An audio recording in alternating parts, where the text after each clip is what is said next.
In the darkened corners of the world, an unspeakable evil waits.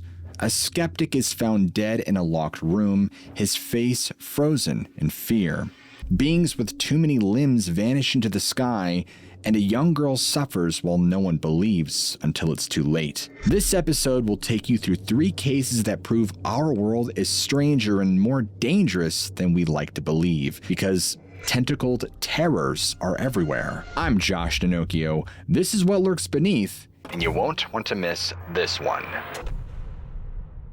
In 1840, a 20-year-old man named Sir Robert Warboys was sitting inside of a tavern in London's Holborn district, kind of just listening to this group near him tell stories. The stories they were telling about was what they claimed was the most haunted house in all of London. The house, they said, was located at 50 Berkeley Square in the very affluent Mayfair neighborhood. As Robert heard this about these nameless evil entities that haunted this place, he just rolled his eyes. I mean, he was very much a man of science and logic, and he had no time or patience for fairy tales.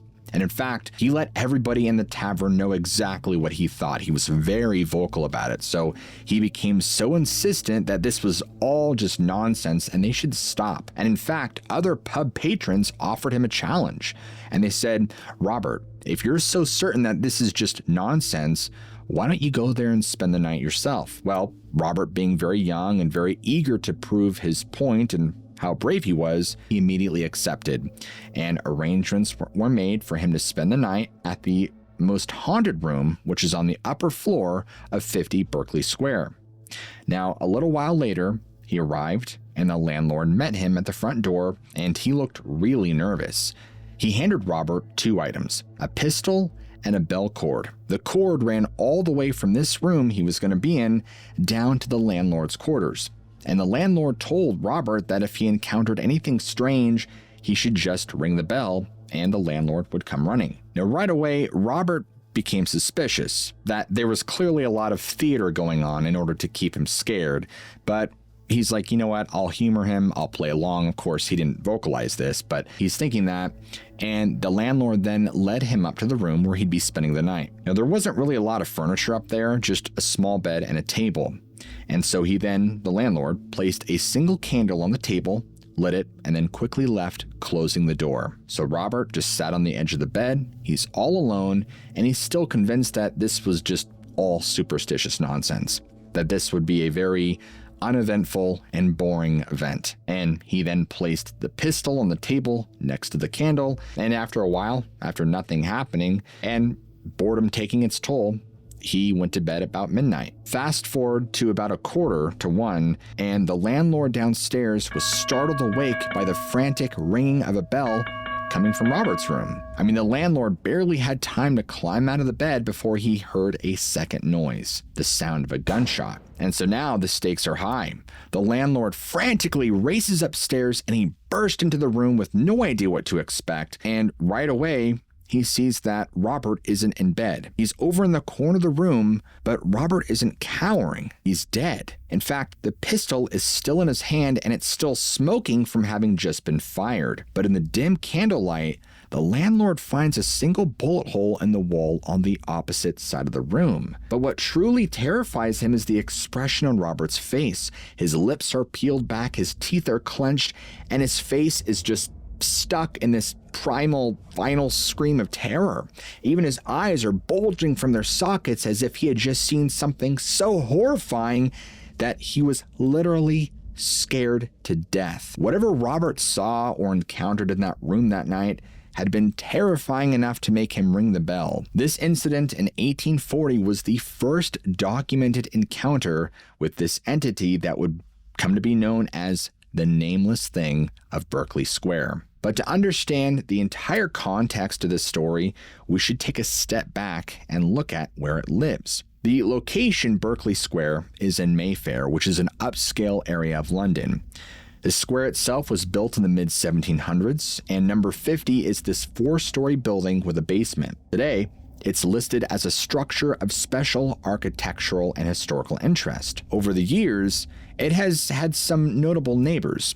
Winston Churchill stayed in building number 48, and number 50 itself was once home to George Canning, who served briefly as Prime Minister of the United Kingdom. But it's not the building's architectural features or its neighbors that have made this place so famous. It's the thing that allegedly lives there.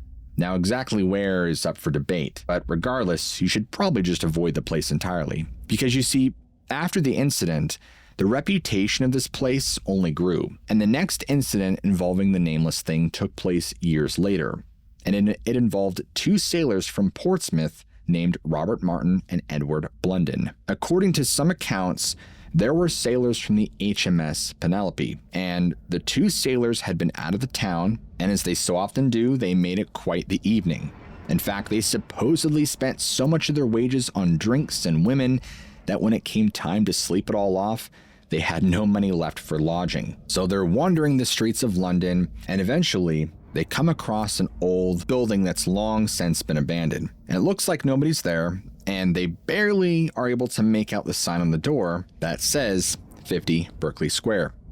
They decide to break through a basement window, and in a matter of moments, they have their accommodations for the night all sorted out. Now, of course, being a basement, it isn't exactly a 4-star hotel. It's damp, it's cold, there's rats. So they decide to move upstairs. Maybe there they can find a more comfortable place to sleep. Eventually, they settle on a room on one of the upper floors. And let me tell you, they make themselves right at home. Robert shuts the door tight and props his rifle in the window to let a breeze in, to make the air less stale. And to fight the cold pouring in from outside, he builds a fire in the hearth using broken furniture and rotting floorboards that they find in the room. And as they settle in, Edward mentions to Robert that he feels like they're not alone, like there's a presence with them.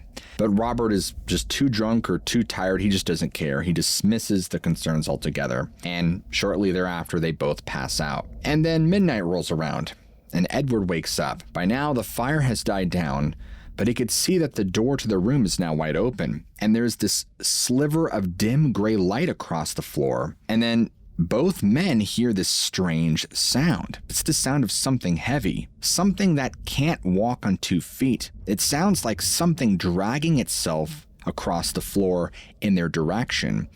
And as they freeze and watch in horror, something begins to take shape in the doorway. Now, because of the dim light, it's hard to make out, but it seems to almost undulate as it moves, like it's squishy. And it has lots of limbs, more than either Robert or Edward can count. And bit by bit, it slides between the sailors and the open door, cutting off their only escape route. Before either of them can react, this thing lunges forward at Edward, quick as lightning. Robert can't do anything and watches as this thing wraps around his friend's throat. Edward's screams quickly fall silent as this thing tightens its grip, and now that it's closer, Robert can see that this isn't choking Edward with a hand, but it's a slimy, long tendril covered in suckers. It's a tentacle. Now, Robert is so panicked by this sight that he doesn't even try to help his friend. He runs out of the room, stumbling down the stairs out into the street, and he runs all the way to the end of the block until he can find a police officer. And in a state of sheer terror, he manages to explain what has just happened. Of course, the cop can smell the booze on him, and he's very skeptical. And he just goes on about this story of his friend being attacked in this abandoned house. And of course, it sounds like the ravings of a man who just has had far too much to drink. But this man is so terrified that he's confessing to breaking into a house, and he's on the verge of tears, and whatever he's afraid of, it seems so bad that he doesn't even care about the consequences.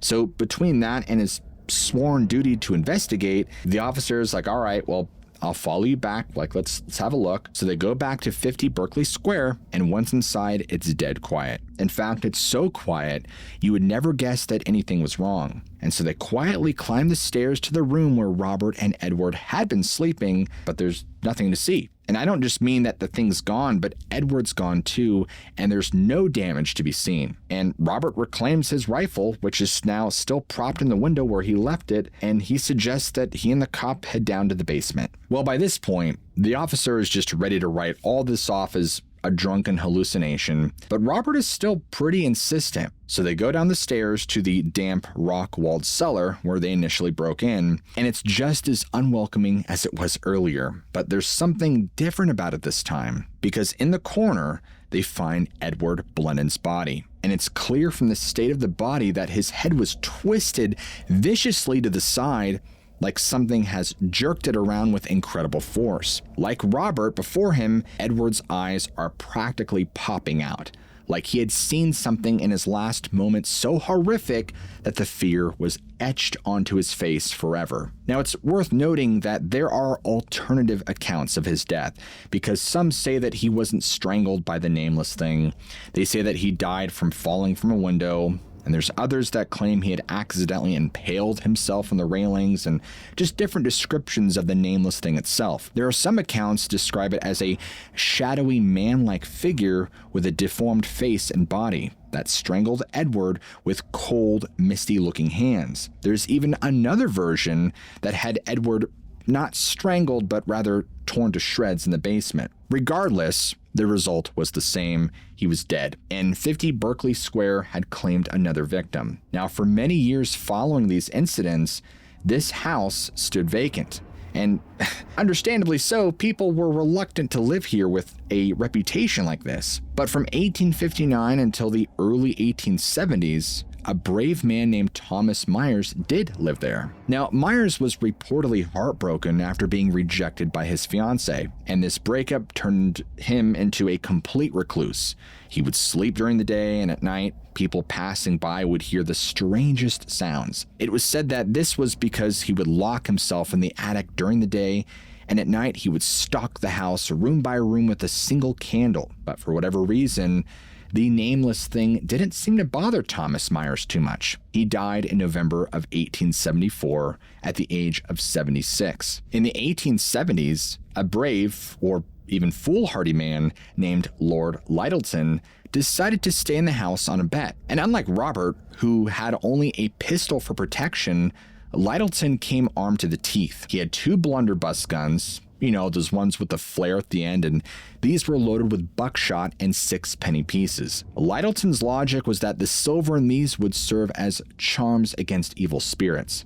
Now, as crazy as he sounded, his plan may have worked, because during his stay, he claimed to have encountered an apparition and lived to tell the tale. He said that he fired at it, and that in his words, it fell like a shot duck, before simply evaporating. He didn't offer much of a description of whatever he shot. He said that it was like a brown mist with tendrils, and said that it was the most terrible, most malign ghost he'd ever encountered. Well, the years dragged on, and despite the house's growing reputation, the local council was very determined to collect taxes on the property. It's time for the nameless thing to pay up, and at one point they had issued a summons for failure to pay taxes. However, the owners were allegedly not even prosecuted. That's how bad the reputation was. It seems even some tax collectors were wary of this place, and so in 1879, a magazine published an article about incidents at that house.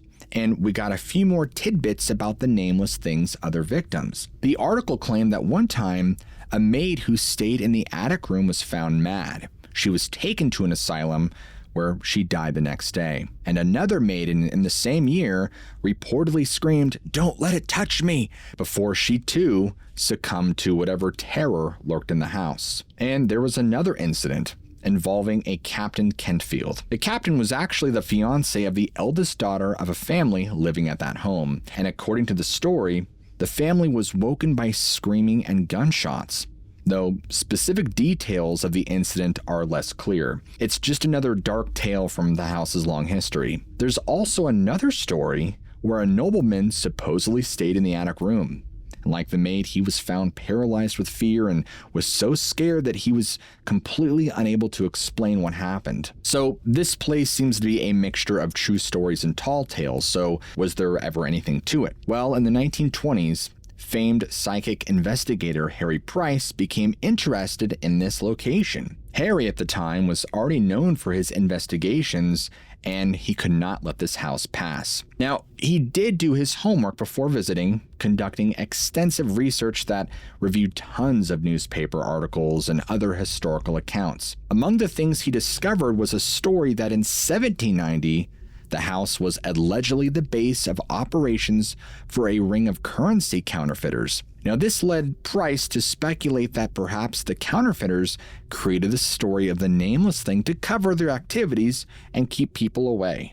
I mean, that makes perfect sense. But that didn't necessarily mean that Price thought that the house wasn't haunted. He also uncovered an 1840 account mentioning the sound of bells, loud steps, and heavy dragging sounds all throughout the home. Based on this and other evidence, he concluded that this place, 50 Berkeley Square, was haunted, but the source of the commotion wasn't the nameless thing.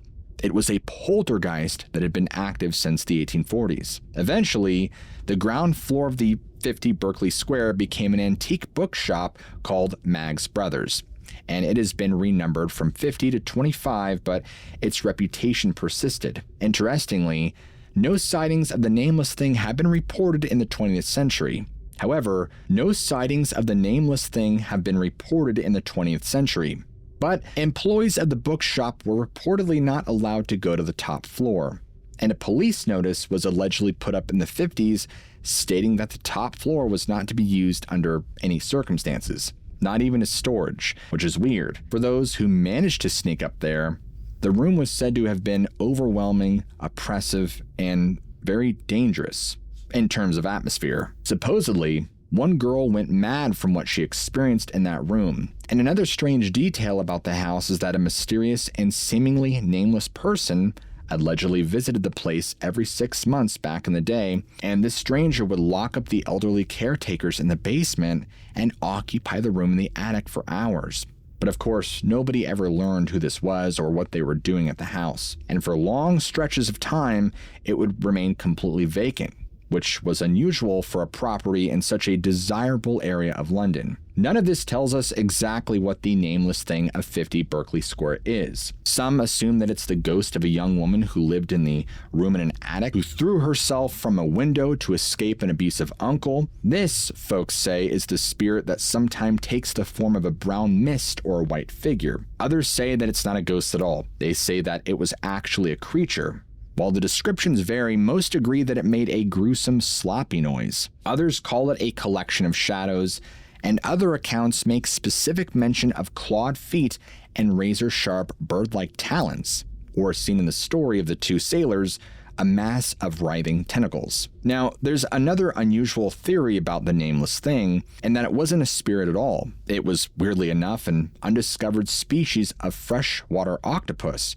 that just so happened to set up shop in some prime London real estate. This would mean that somehow this animal would have to have migrated from the river to London's sewer system before entering the house through plumbing. But according to the theory, it normally fed on rats, but enjoyed munching down on the occasional visitor. Now, whether it's a ghost or a poltergeist or a mutant octopus, or simply the product of overactive imaginations fueled by booze, exhaustion, and superstition, well, the legend still persists. The identity of this strange, nameless being remains a mystery. On a quiet evening in early 2004, a girl named Anika was sitting at her desk in her bedroom inside of her family's home in Torun, Poland. She was supposed to be doing her homework, but she just couldn't focus.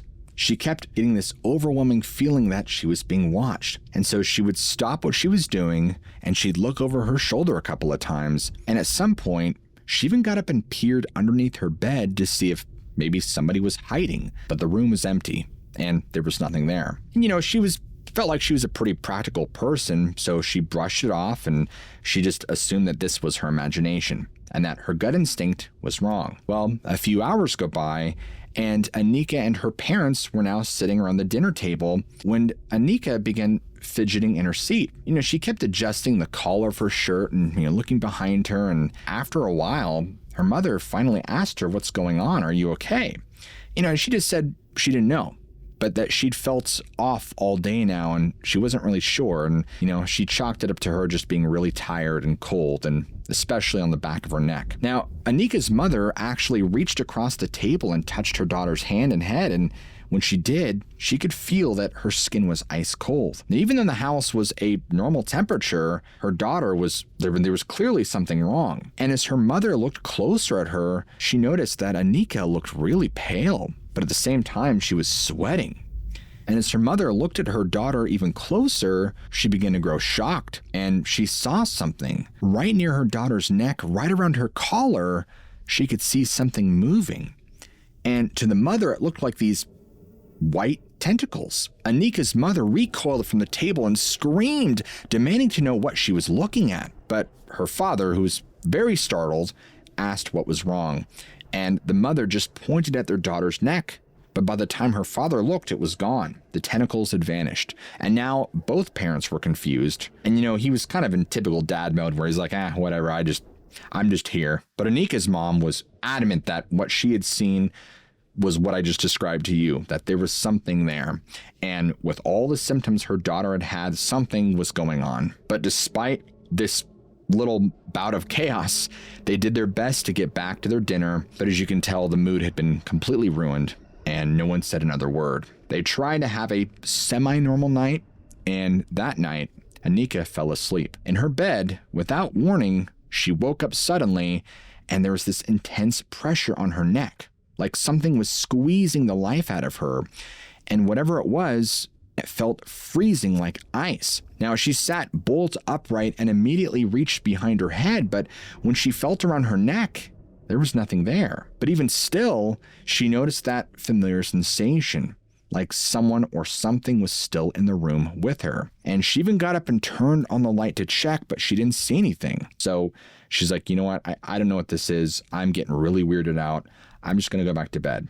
And eventually fell asleep. Well, the next morning, she told her parents about what had happened. But for whatever reason, even though the events of yesterday were still fresh in their minds, they figured she was having a bad dream, that she had to have been really sick. And that's when Anika's mom apologized for scaring her last night. And she was like, I probably was seeing something. I don't know what it was. I was in hysterics.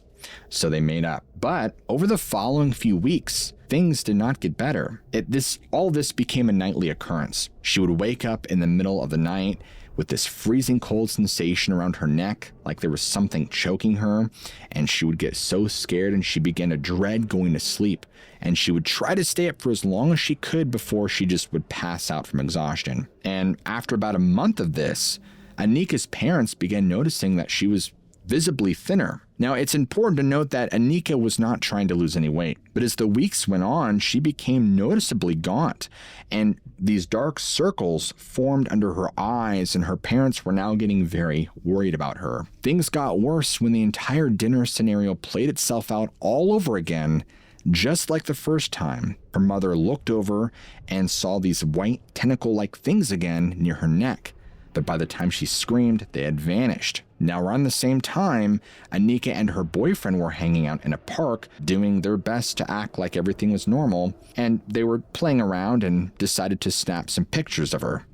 Just normal teenage stuff. But when the boyfriend got home and looked through the photos, he saw something that was very out of place. In one of them, clear as day, were these white tentacle-like objects around the back of Anika's neck. They were semi-transparent, almost ghost-like, but they were unmistakable, and they looked exactly like what Anika's mother had described seeing. He showed the pictures to Anika and wanted to show them to her mom, but Anika made him delete them. She didn't want her parents to be any more upset than they already were, but by now, after several months of this, she had lost a significant amount of weight. Her clothes were hanging off of her, and she appeared visibly sick. Her parents knew this had gone far beyond some bad dreams or her mom's imagination, so they took her to see a doctor, and the doctor realized her condition was pretty severe. So she was admitted to the hospital and diagnosed with severe malnutrition. She was actually at serious risk of developing anemia. And so during her stay, the doctors ran a series of tests because they thought maybe she had a tapeworm or some sort of parasite that was sucking the nutrients out of her, and that's why she was losing weight. But despite the test, they couldn't find anything. So then they thought that there was some sort of metabolic issue, but they couldn't find any evidence of that either. Then they screened her for things like cancer, but of course, nothing raised any red flags. And they looked for any sign of a disease that could explain her condition, but there was none. It didn't make any sense. All the doctors were at a total loss. And despite this clearly being a medical emergency, there was no protocol to follow. They had no idea what was causing her illness, and still, they prescribed Anika a regimen of high-calorie IV drips, various vitamins, and medications to stimulate her appetite. They monitored her closely and just hoped for the best. But even throughout all of this, she wasn't getting better. She was getting worse. One night, a nurse on the floor where Anika was staying heard this scream, and so she ran into Anika's room and found her sitting up in bed, her eyes wide in terror, clutching at her neck. And so the nurse rushed over and asked her what was wrong, but she just kept screaming, "It's here, it's here, it's on me." But the nurse couldn't see a thing, and she's like, "What are you talking about?" And over the course of the next week, this happened over and over again. She would just wake up screaming in the middle of the night, terrorized by something that staff could not see or detect. Eventually, doctors decided that she must be suffering from some psychiatric disorder, maybe an eating disorder or some condition that was now manifesting these horrific hallucinations. And so she was then transferred to the psychiatric ward. That's where her new doctors tried to convince her that what she was experiencing was not real. Everything from her malnutrition to these episodes was all in her head. But she, of course, knew that this wasn't true. Now, a couple of weeks later, she's not had any improvements, and a priest who sometimes came to the hospital to provide spiritual support to patients, he had heard about Anika's case. And after speaking with her and listening to her whole story, he knew exactly what to do. So he made a phone call to a colleague, an exorcist. Now, doctors at the hospital later claimed that they had no knowledge of this, but according to a night janitor who was working on that floor, a man dressed as a priest came to the hospital at 2 a.m. He was led to an empty room on Anika's floor where he vanished for about 2 hours. When he came back downstairs, the janitor said that this priest looked absolutely terrible.